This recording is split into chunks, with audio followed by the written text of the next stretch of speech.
బడ్జెట్పై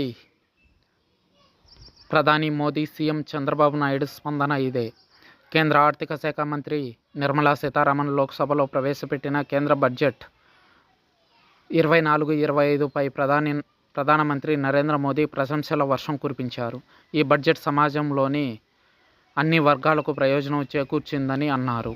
అభివృద్ధి చెందిన దేశానికి పునాది వేస్తుందని మోదీ విశ్వాసం వ్యక్తం చేశారు. బడ్జెట్ కేటాయింపులతో గ్రామీణ పేదలు, రైతులు లబ్ధి పొందుతారని, విద్యా నైపుణ్యాల ప్రమాణాలు పెంచుతుందని ఆశాభావం వ్యక్తం చేశారు.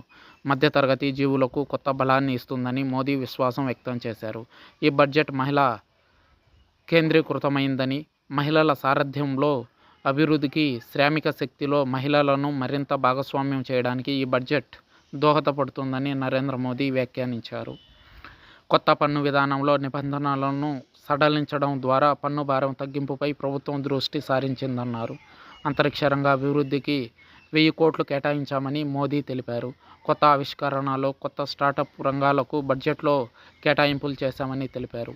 ఏపీ అవసరాలను గుర్తించి అందుకు అనుగుణంగా బడ్జెట్ కేటాయింపులు చేసినందుకు ప్రధాని నరేంద్ర మోదీకి, కేంద్ర ఆర్థిక శాఖ మంత్రి నిర్మలా సీతారామన్కు ఆంధ్రప్రదేశ్ ప్రజల తరపున కృతజ్ఞతలు తెలిపారు AP CM Chandrababu Naidu. AP రాజధాని అమరావతి, పోలవరం ప్రాజెక్టు, పారిశ్రామిక రంగం, ఏపీలో వెనుకబడిన ప్రాంతాల అభివృద్ధిపై కేంద్ర ప్రభుత్వం దృష్టి కేంద్రీకరించడం హర్షణీయమన్నారు. ఏపీ పునర్నిర్మాణం దిశగా కేంద్రం అందిస్తున్న ఈ సహాయ సహకారాలు మాకు ఎంతగానో ఉపశమనాన్ని కలిగిస్తున్నాయన్నారు డిప్యూటీ సీఎం పవన్ కళ్యాణ్.